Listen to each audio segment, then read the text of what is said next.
mirada personal y profesional a los protagonistas invitados. Conduce Carlos Mitru. Un espacio de reflexión y análisis sobre sus trayectorias y aportes a la sociedad.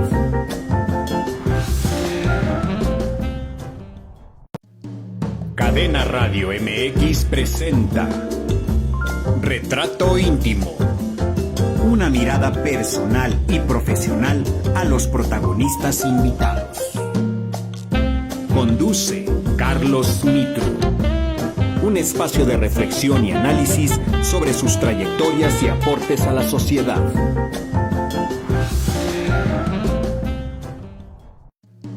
Cadena Radio MX presenta Retrato Íntimo. Una mirada personal y profesional a los protagonistas invitados. Conduce Carlos Mitru. Un espacio de reflexión y análisis sobre sus trayectorias y aportes a la sociedad.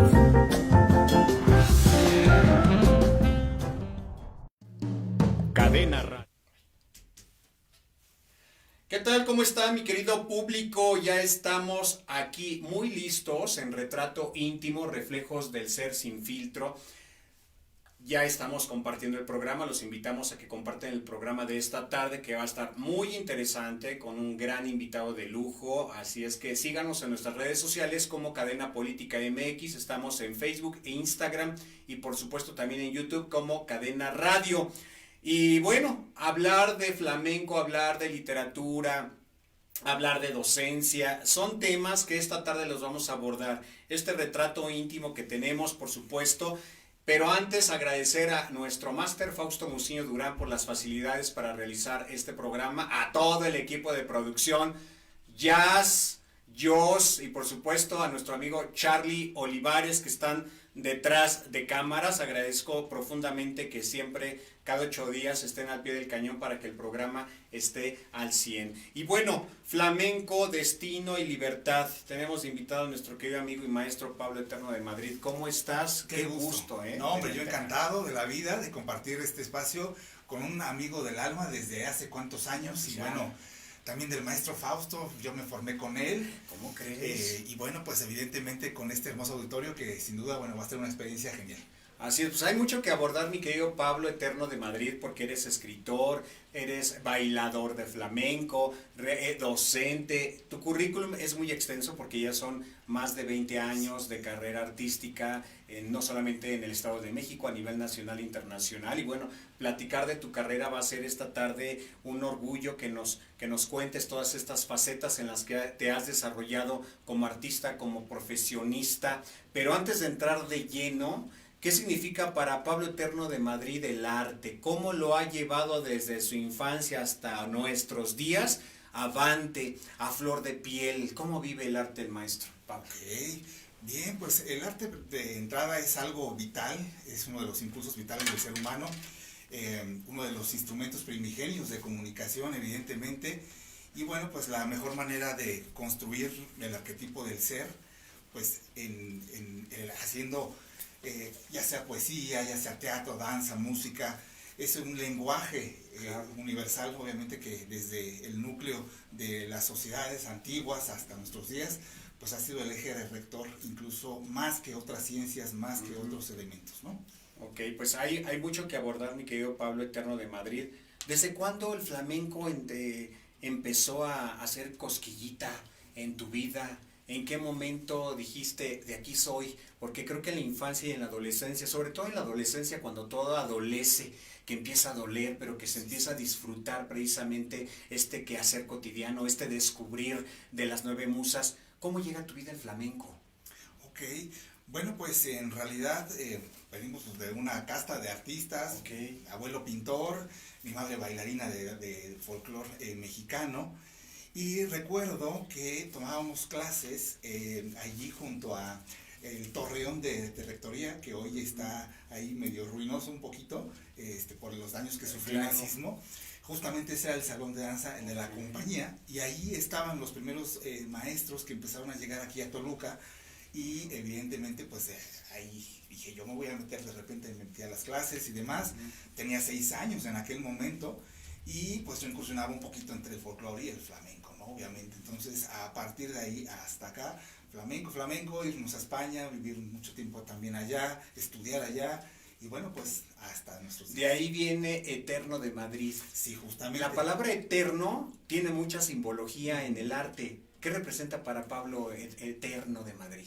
Justo, la idea era que fuera, si no eterno, por lo menos perenne, en un legado artístico hacia mis alumnos. En aquel momento yo estaba muy volcado justo a la docencia del flamenco, a la enseñanza profesional del flamenco. Entonces era dejar un legado justamente en las nuevas generaciones, en los niños y incluso hasta gente mayor que tomaba clases conmigo. Entonces por ahí iba esa noción de eternidad. A lo mejor nuestros cuerpos son finitos, pero en los alumnos queda un poquito la huella, ¿no? Ok, la escritura, porque si bien a lo largo de tu trayectoria como coreógrafo, como escritor, como bailador de flamenco, la escritura, ¿cómo llega a tu vida? ¿Qué fue lo que depositaste en esos primeros textos? ¿Fue poesía, prosa, cuento? ¿Qué fue el motivo para adentrarte en la escritura?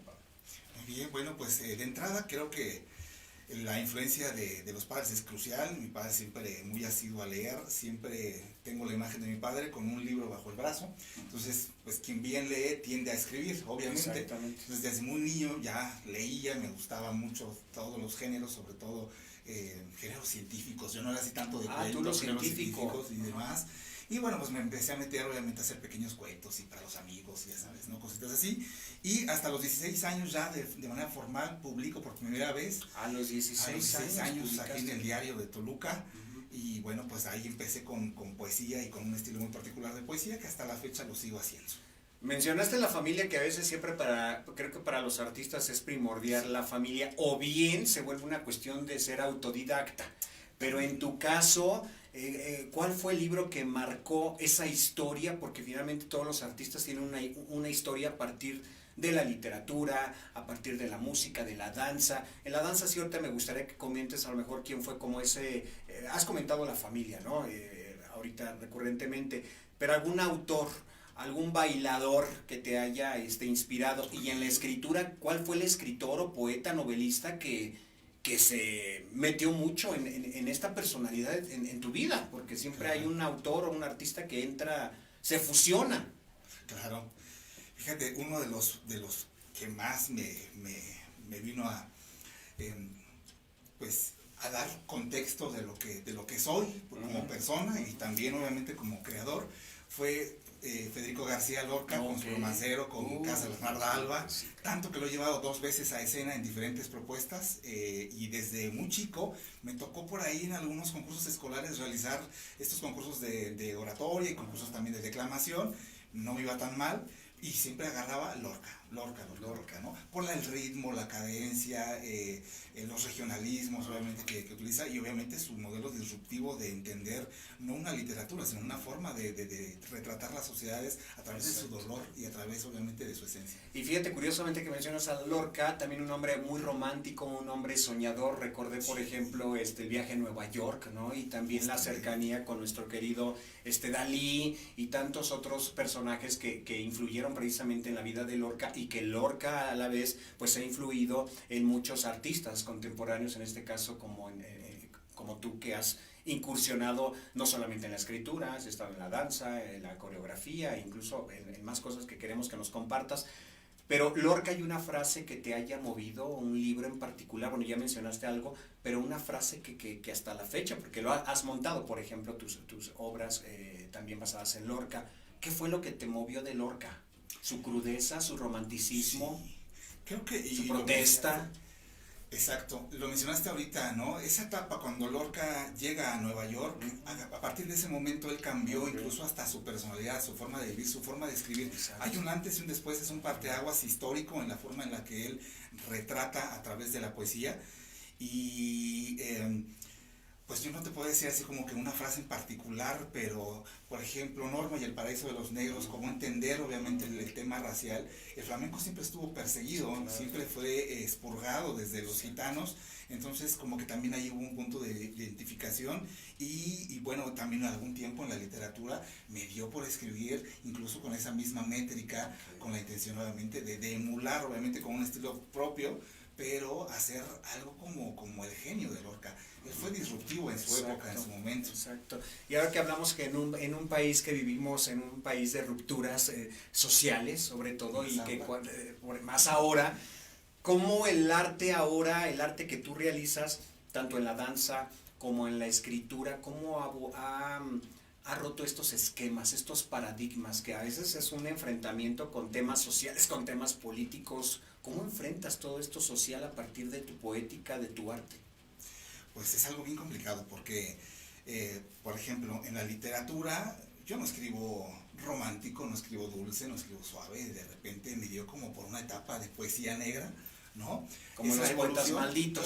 Claro. O sea, empezamos a lo mejor en los primeros versos del amor y de repente terminamos haciéndole poesía hasta las cosas más precarias, a las cosas más cotidianas, a las cosas más absurdas y contradictorias incluso del ser humano. Y en la danza me pasó igual. Ahora hago muchos espectáculos, o los espectáculos que he estado montando recientemente son de discurso social. Yo estoy convencido de que si eres artista de cualquier rama, de cualquier género, de cualquier disciplina, si no tenemos un discurso social y si no somos lo suficientemente capaces de sentir los dolores de la sociedad, los dolores de la colectividad y sumarnos a sus causas, entonces estamos haciendo otra cosa que no es arte. Así es. El narcisismo, que me gustaría tocar esa parte contigo, que aquí lo tengo anotado, un concepto que para muchos artistas se vuelve una forma de vida, una forma de hacer arte. ¿Tú cómo vivencias el narcisismo o cómo lo separas de tu vida cotidiana? ¿Cómo lo separas precisamente de un sistema de rupturas para no caer precisamente en un juego de yo-yo constante? Sino creo que todos los artistas caemos a veces en este juego del yo-yo, pero tú eres un artista tan completo que logras, yo veo en los años que tenemos de conocernos, de separar precisamente, eres una persona, un artista que abraza las colectividades.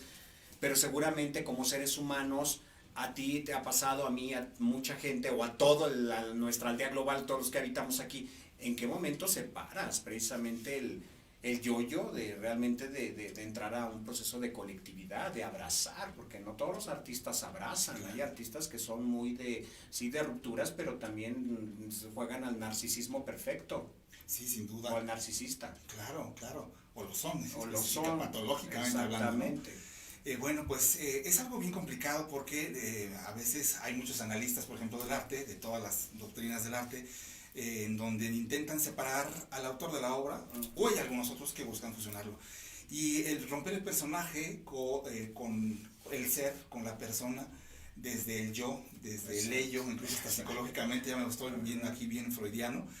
Es algo muy complicado porque obviamente pues dentro de la obra, de la plástica de la obra, refiriendo a la plasticidad del movimiento, está implícita la personalidad del individuo.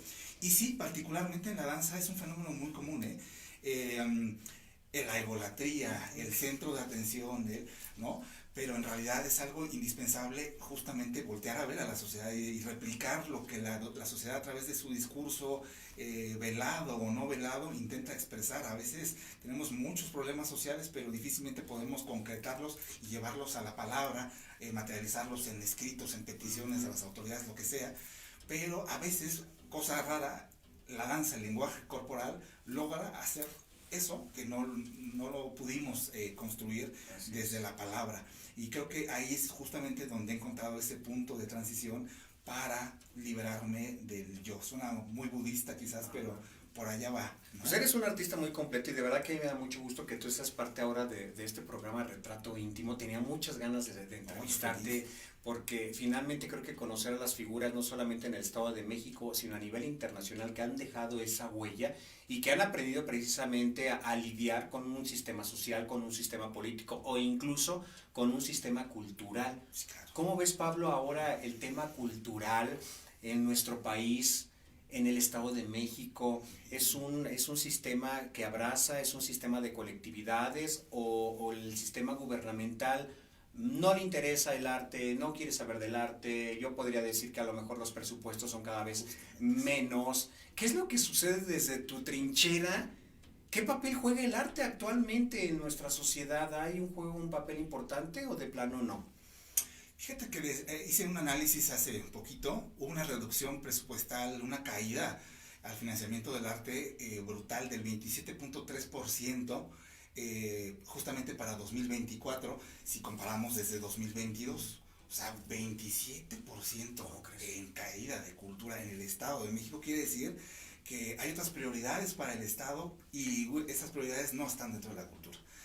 Y evidentemente ahorita para 2026 se prevé un repunte del 1%, prácticamente va a incrementarse a 13 mil millones de pesos invertidos solamente en materia de cultura. O sea, ¿estamos hablando de nada? Estamos hablando de nada, o sea, estamos haciendo cada vez, fíjate, los artistas tenemos el compromiso hoy de hacer más con menos o con nada, definitivamente. Entonces, a nivel incluso federal, los recortes presupuestales cada vez son mayores, y no solamente hablo de salud, hablo de educación, hablo de salud, constructos, ejes sociales de justicia social, ejes transversales para el día a día, en la economía, en la vida de las familias, y evidentemente el no apostarle a la cultura va a dejar grandes efectos muy negativos en otros rubros, obviamente, de la fenomenología. Oye, Pablo, pasa algo muy curioso, por ejemplo, que se vive no solamente en el Estado de México, a nivel nacional. Los artistas comerciales que a lo mejor reciben 5 millones de pesos, 10, no sé, cantidades a lo mejor estratosféricas, y el artista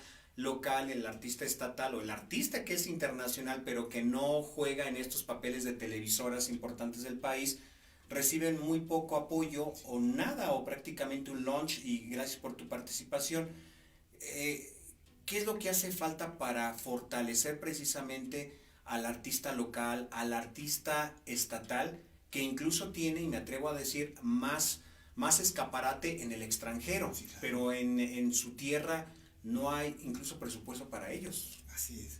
Creo que el primer paso, digo, cortito pero inmediato, es favorecer una transición en la promotoría cultural. Tenemos mucha promotoría y muchos personajes que se dicen promotores o gestores de la cultura, que lo único que hacen es movilizar el recurso humano, y pues llevarlo a ciertos foros, a ciertos espacios, pero con la leyenda de, pues es un mecanismo de proyecciones para que tú des a conocer tu obra, pero no están haciendo una promoción. Es decir, tenemos áreas de promoción cultural que no proveen, tenemos direcciones de fomento artístico que no fomentan el arte, y obviamente pues este es un tema personal en donde efectivamente para haber una promotoría tendría que haber un impulso, y tendría que haber conocimiento, y tendría que haber, por supuesto, una valoración del artista, y pues tratar de inculcarla a la ciudadanía que pues arte no es comercio, son cosas muy distintas, ¿no? Que van fuera obviamente del rubro.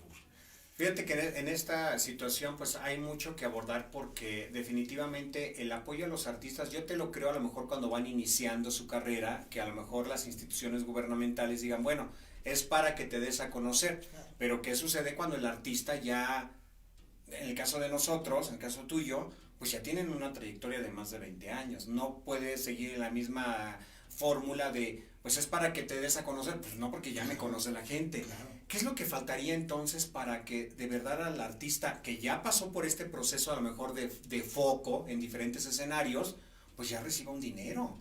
Porque se juntan muchos artistas ahora, por ejemplo, el grupo de escritores Gruem, por ejemplo, que está a la cabeza Maribel Benítez Osorio, y tantos grupos que hay no solamente en el Estado de México, a nivel nacional. ¿Qué es, desde tu punto de vista, que hace falta para que pues haya recurso económico para el artista? Creo que a veces volteamos mucho también a ver a la autoridad, pero también desde nuestra trinchera nos toca realizar lo propio, y creo que hay necesidad de solidarizarnos en el gremio artístico, e incluso entre nosotros mismos potenciarnos, promocionarnos. Exacto. E incluso pues apoyarnos con información, con conocimiento. Justamente creo que el conocimiento es la clave en esto del arte, porque el arte y la cultura viene de latín cultivar, hay que cultivarnos, porque tenemos escritores que tiene problemas ortográficos, tenemos bailarines que tienen problemas técnicos en colocaciones y demás, y esto es un proceso constante, entonces tendríamos que fomentar un criterio de conocimiento para que pudiéramos expandir un poquito nuestro quehacer, nuestro acervo personal, y desde ese punto tener más discurso, más herramientas, más retórica para poder exigir más a las autoridades también, ¿no? Pues creo que de primera línea necesitamos nosotros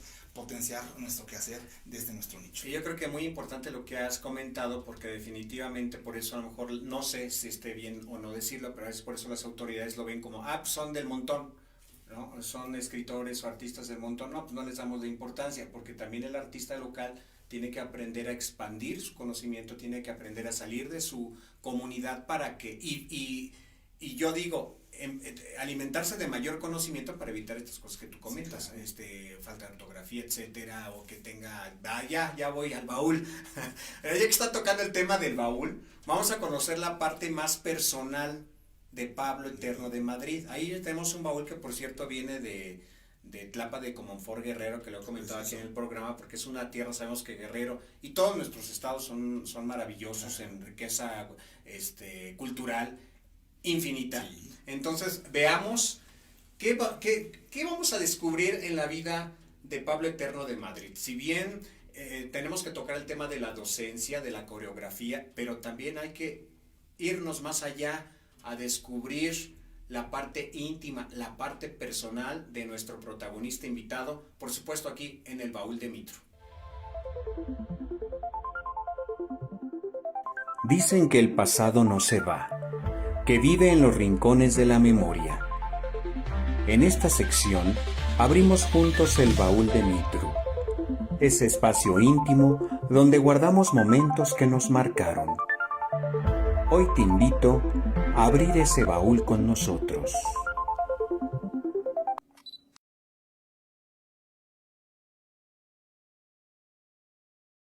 Agradecer a la gente que nos está sintonizando aquí en Cadena Radio MX. No se olviden de seguirnos también en YouTube como Cadena Radio. Martelisa Aguilar, te mando un saludo. Buenas tardes, un honor mirarlos y escucharlos, queridos amigos. Gracias. Marlubé. También Marta Lujano, qué gusto. Valenzuela, que ahora va a participar en un proyecto mío con el otro libro, pero es otra historia. Bien dicho, maestro, es usted un artista muy completo y universal que coloca muy alto el arte, te comenta Marlubé. No, viniendo de ella, todo un honor, qué privilegio. Es una mujer muy preparada en el tema de las letras. Impresionante. Sí, claro, y lo que me gusta de ella que es una mujer muy sencilla, así es, muy completa. Y es un referente hoy en la literatura mexicana. En la literatura mexicana. Felicidades por compartir este gran talento. Y bueno, ya tenemos 9 minutos para el Baúl de Mitro. Vamos a moverlo un poco.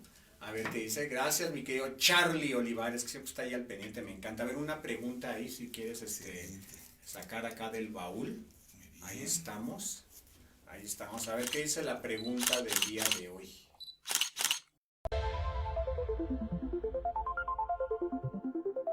Dicen que el pasado no se va, que vive en los rincones de la memoria.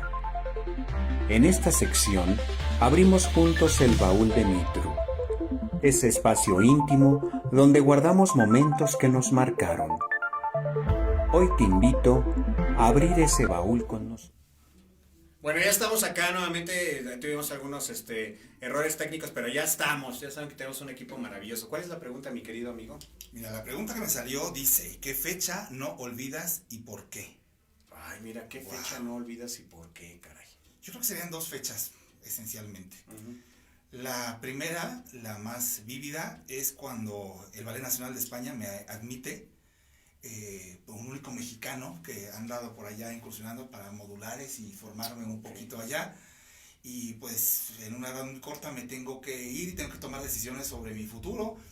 En casa me decían, una carrera que te deje y luego bailas, ¿no? Y pues no. Hice por ahí algunos pases mágicos y después pasó, se concretaron las cosas, entregué mi título y dije, me voy a bailar. Y me fui mucho tiempo a andar por aquí, por allá, pegando de brincos en el extranjero y mucho tiempo viví fuera de México, me la pasé en tablados y demás. Pero esa fecha particular del año 96. ¿Cómo que estás un jovencito? Fue que pasó todo esto. ¿Y la otra fecha? Y la otra fecha es, recuerdo, fue justamente un mayo de 1994, en donde bailando precisamente una señora de edad, ya una viejecita, termina llorando y me dice es que jamás había sentido y me habían transmitido tanta emoción con la pieza, y empieza a llorar y me regala una servilleta y con la servilleta hizo una flor, una rosa. Entonces fue muy emotivo, muy conmovedor, lo recuerdo mucho porque además en aquel día terminé la presentación, me fui al hospital, traía un dolor impresionante, no fue nada, quizás estrés, técnicamente. Claro, es que ya el estrés ya bueno, estaba. sí, claro. Y pues todo el desgaste físico en aquel momento. Trabajaba 3 horas toda la noche en los tablados y tenía 3 funciones, entonces eran 3 funciones de 1 hora cada uno, entonces yo terminaba muerto. Pero justamente esa frase, ese comentario, ese abrazo que me dio, me revivió y se Pues revivió. te llenó completamente, claro. ¿no? A ver, vamos con la segunda pregunta, son 3 preguntas. Eso Vamos con la segunda, todavía excelente. tenemos como 6 minutos del baúl, a ver, ¿qué dice la pregunta? ¿Qué juguete marcó tu infancia? A todos nos marcó un juguete. A mí me marcó uno que quiero mencionar contigo, Mazinger Z. Yo tenía ese Por ahí va. juguetito que después ya nunca supe qué le pasó. ¿Cuál es el juguete que te marcó? Fíjate, ¿recuerdas la serie, la animación de los Thundercats? También sí, ochentera, sí, está hecho. de la época de Mazinger, justamente por ahí. En aquel momento, a mí siempre me gustaban los villanos, siempre los villanos, ¿Cómo crees? gráficamente son hasta más atractivos, más sí, estéticos, sí, más, sí, no claro. sé. Entonces, Más fuerza. Sí, claro. Munra era el... Munra, sí, Yo sí. quería un Munra, que me lo dieran los Reyes Magos. Entonces, ¿Y te lo la cosa regalaron? es que ese mismo día que yo lo pedí, me dice, no, pues asómate abajo de la mesa de la casa de tu abuela. Habíamos ido a ver a mi abuela, ella vive en otra colonia, ya lejos acá en Toluca, y pues busco abajo de una mesa que tenía con sus figuras de porcelana, ya sabes, la casa de una abuelita, Sí, pues, su carpeta con madroños abajo, muy bonita. Levanto y ahí estaba el Munra que yo quería, exactamente el mismo. Yo nunca entendí cómo lo compraron ese mismo día o antes, o cómo llegó ahí. O sea, ya sabían que te gustaba. Yo creo que sí, pero es uno de los misterios que ¿Y hasta dónde la fecha quedó no tu me ha Munra? quedado. No sé ya. Ya no sabes Me dónde lo han de quedó. haber tirado en todo ahí las mudanzas y demás, pero ese muñeco en particular fue como que el boom, y sobre todo por el haberlo encontrado justamente cuando lo pedí. Ni siquiera me esperé a que llegara Día de Reyes, ¿no? Oye, amigo, entonces representaba, por ejemplo, para ti Munra, yo lo recuerdo bien este personaje, a mí me daba terror. Sí. Pero, ¿qué veías en él? O sea, sí la fuerza, pero ¿qué más veías en él? Porque finalmente también era un poder controlado, de repente tenía ondas narcisistas. Sí recuerdo muy bien ese personaje, Sí. pero a mí me daba terror. Sí, era ¿Qué es lo que terror. abrazabas de él o qué te emocionaba de él? ¿Su fuerza No. como tal? Justo su transformación. Ok.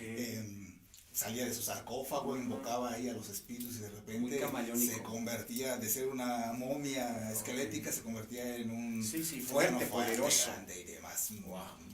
Eso es justo la transformación. La Y la transformación. danza transforma. Y la danza transforma precisamente. Tercer y última pregunta y cerramos Bien. el baúl. A ver qué dice la tercera pregunta.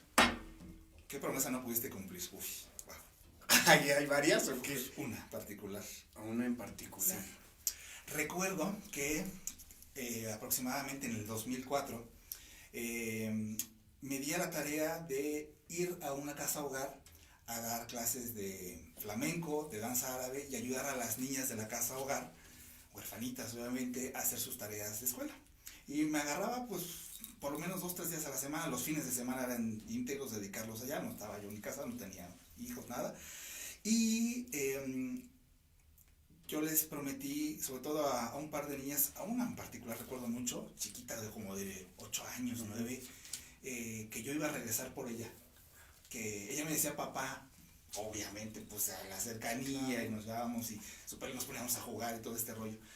Pero posteriormente pues ya no pude, el tema de trabajo, tuve unas giras justamente, y después, como al año, vino mi hija, ¿no? El embarazo de mi esposa, y bueno, pues a partir de ese momento pues yo me dediqué en cuerpo y alma hasta ahorita que la tengo a mi hija, pero ya no pude regresar a verlos, ya no pude regresar a visitar, ya no pude regresar a dar las clases. Yo les llevaba chocolates todos los domingos, me pedían unos chocolates en particular y siempre se los llevaba, y siento que esa promesa quedó por ahí por cumplir. pero las tengo en el corazón. Bien dicen que mientras haya vida, mi querido maestro, yo creo que tenemos todo, ¿no? Sí, y tiene uno la oportunidad de sí. vivir reconciliaciones, sí, de cerrar círculos. Esto es importante. Vamos a cerrar el baúl, chicos. Cerremos el baúl y vamos ahora con las preguntas en el tema de la profesionalización de la vida del maestro Pablo Eterno de Madrid.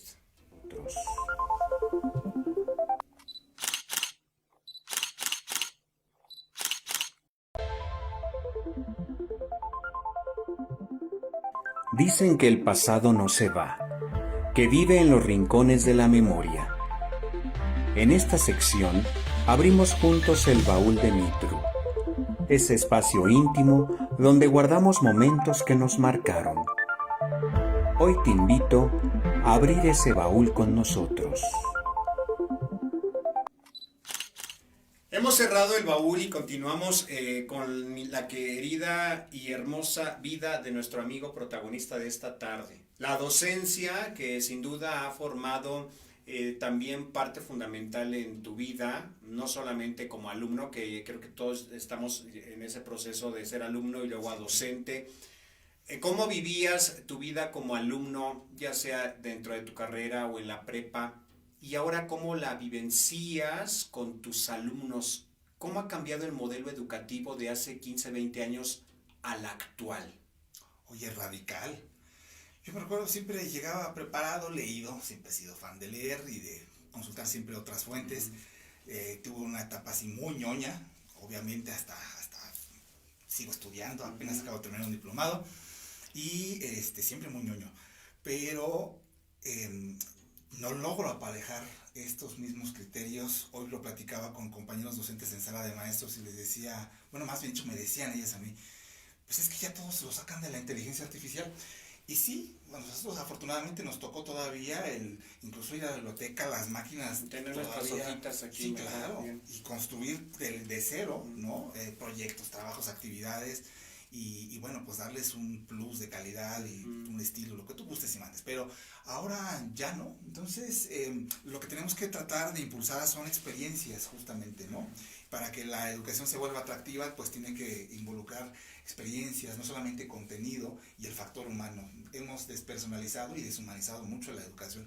Y pasó desde las plataformas y la pandemia, lo que todo esto nos trajo consigo, pero es fundamental volver a lo básico, volver a lo simple en la docencia, volver a conquistar al alumno con...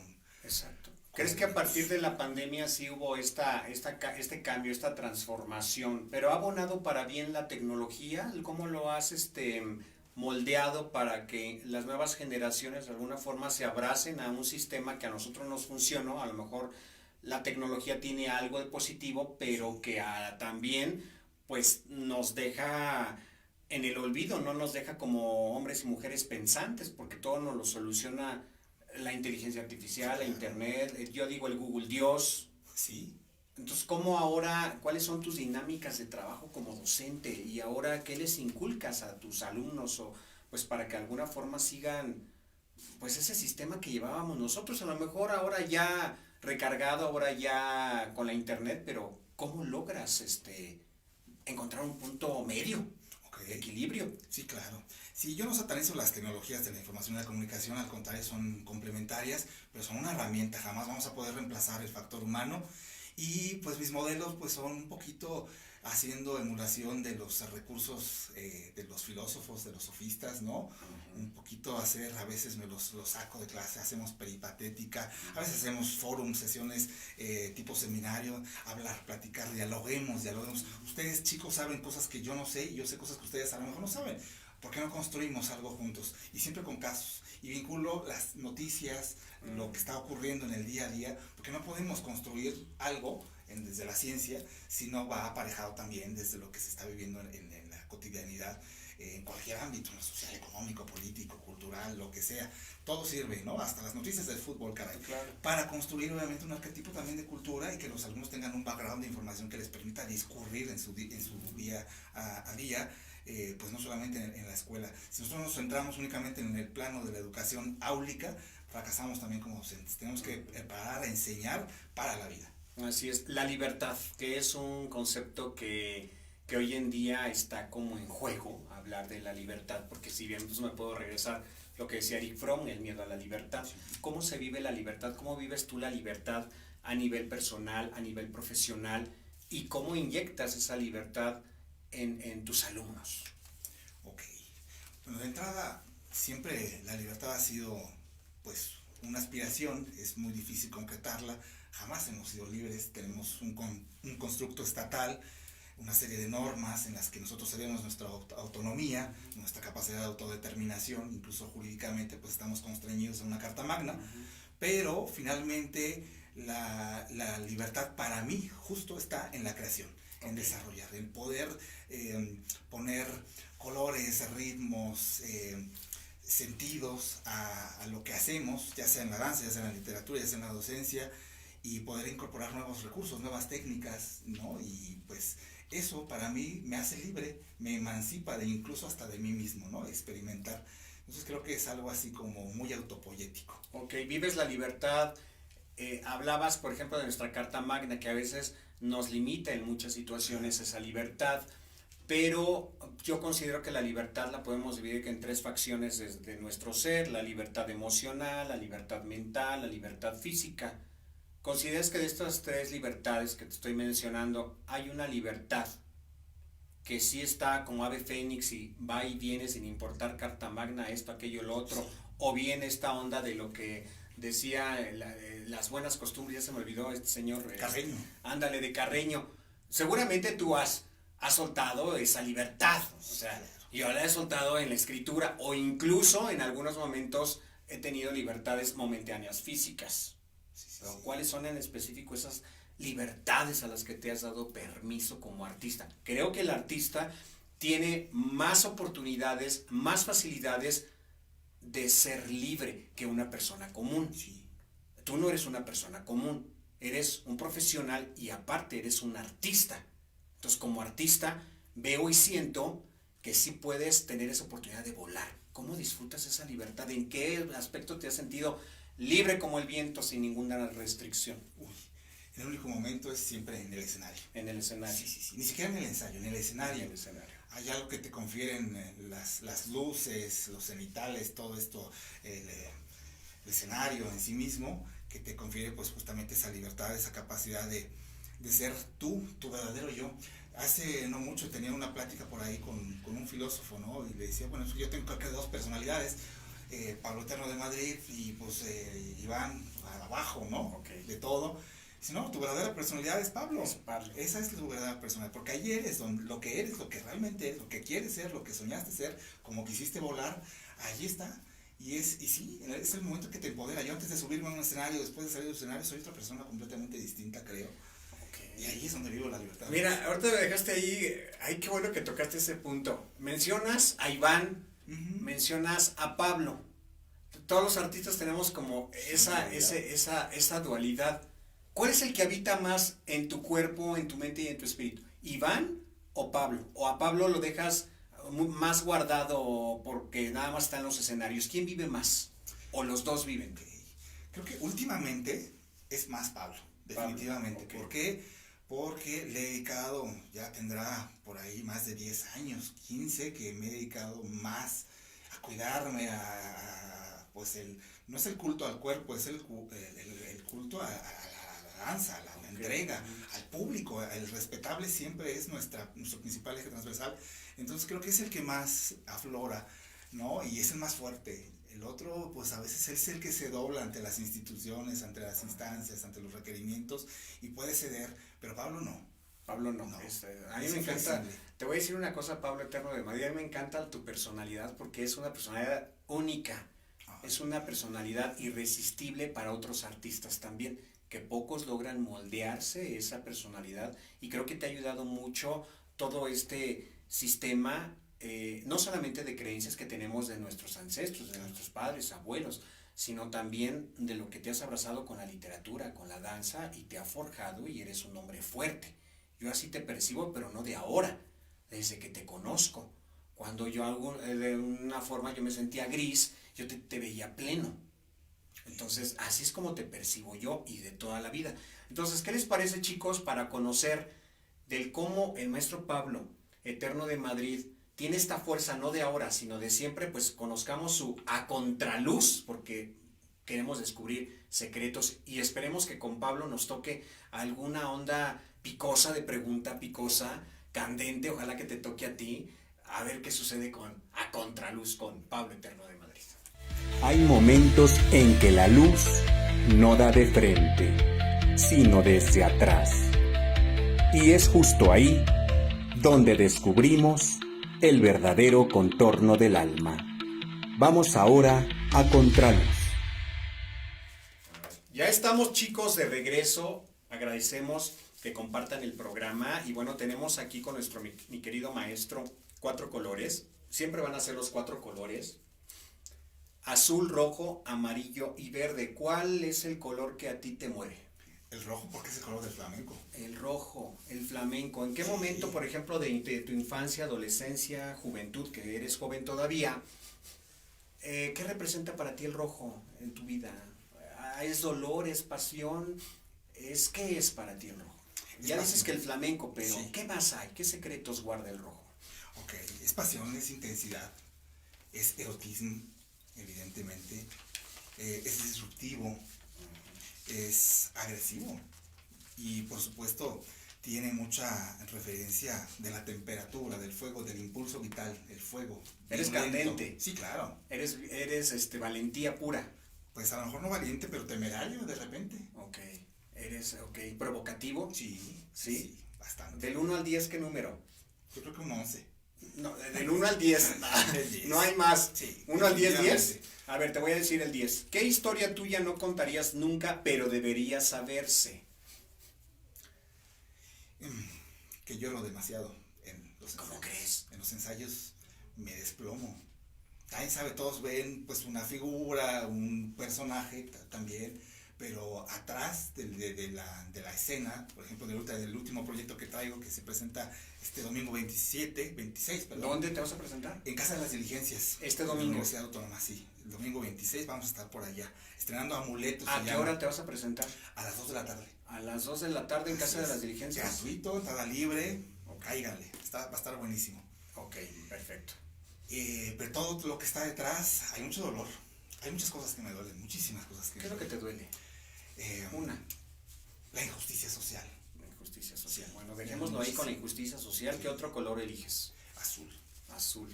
¿Qué representa el azul para Pablo Eterno de Madrid? Sabiduría. Sabiduría. La sabiduría, serenidad, el mar. Siempre en mis escritos, por ejemplo, siempre toco el mar. El mar y la noche son dos ejes así como que muy presentes dentro de la retórica, dentro de la hermenéutica y todo hasta la epistemología para mí. Entonces el azul es vital en ese sentido también. Eres muy reflexivo, definitivamente. Sí, me gusta. Del 1 al 10, ¿cuál eliges? El 8. ¿El 8? Híjole, mira, esta pregunta me encantó. ¿Qué palabra define mejor tu presente? Wow. Creo que es impacto. Impacto. Últimamente me han impactado muchos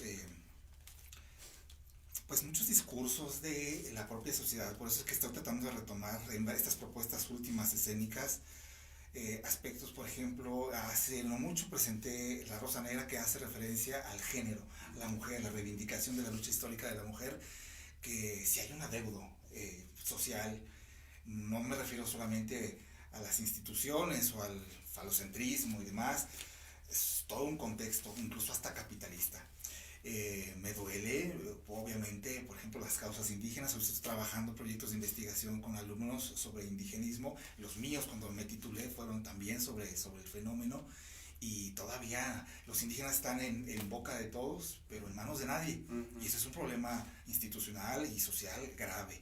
El tema de las identidades psicosexuales, sociales también, que se están generando de manera constante, que están evolucionando, es fundamental. Tenemos que tener apertura, seguimos siendo... Y que hay más ataque. Sí, claro, y vaya, Toluca sigue siendo muy conservadora, ¿no? Cuando ya hay un trecho muy andado en otras regiones, otras entidades, Aquí todavía estamos en... ¿Hay un pañales. retroceso? Sí, ¿Consideras claro. que tenemos un retroceso nuevamente ahora con esto de la polarización? No un retroceso, pero sí un estancamiento y una perversión incluso de los discursos. Hay entre toda esta heterocromía de posicionamientos, nos hemos olvidado del eje esencial que es la lucha solidaria, la lucha sorora, la lucha mutua, colectiva, y nos hemos individualizado mucho en estos movimientos. Exacto, ya para finalizar tenemos 2 minutos. ¿Qué le dices a tu público, algo que no hayas compartido nunca?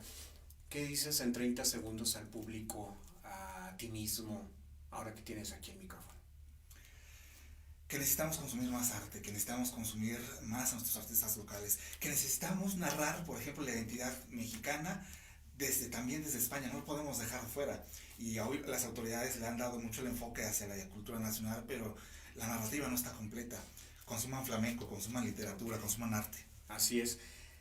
Y ahora, ya mencionaste hace un momento tus presentaciones. ¿Cuáles son estas? Si lo puedes por favor repetir esta presentación, en el tema de flamenco, en el tema de escritura que viene, ¿qué proyectos hay en la vida de Pablo Eterno de Madrid? Perfecto. Ayer salió, ya está en imprentas, un libro donde se menciona mi trayectoria, okay, lo cual me gustó bastante. 65 años de trayectoria de la difusión cultural en el Estado de México, lo emite la Universidad Autónoma del Estado. Tenemos esta presentación que se presenta Amuleto, es un programa donde fusiono varios ritmos de religiones del mundo. No es con el vestuario tradicional, es algo muy afro-cubano, oriental, va a estar interesante. No es flamenco, hay muchas cositas atrás de ello, va a estar buenísimo. Domingo 26 a las 14 horas, Casa de las Diligencias. Tenemos el cierre del encuentro de escritores y artistas juntos por la paz, el 27 en el Instituto de Estudios Legislativos del Congreso Local del Estado de México. Tenemos cabaret oriental en el Teatro del IMSS, vamos a fusionar danza árabe y teatro de cabaret, pero desde la perspectiva del flamenco, que me toca, con una bailadora y bailarina internacional, Faten Duarte, maravillosa. Y tenemos por ahí justamente también la entrada de otro espectáculo completamente flamenco duro, los ritmos más antiguos, los palos más primigenios del flamenco. Wow, y ya para finalizar, ¿cuántos segundos tenemos, chicos, allá en producción? Tus redes sociales para que te busque la gente y conozcan todo el trabajo que ha realizado durante más de 20 años. En todas las redes, Pablo Eterno de Madrid, ahí estamos a sus órdenes, tanto páginas como en las cuentas personales. Bienvenidos todos, Pablo Eterno de Madrid.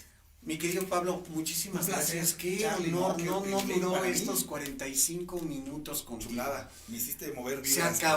Se acabó, dice. Bueno, no me quiero ir de verdad, aunque me regañe aquí, 30 segundos.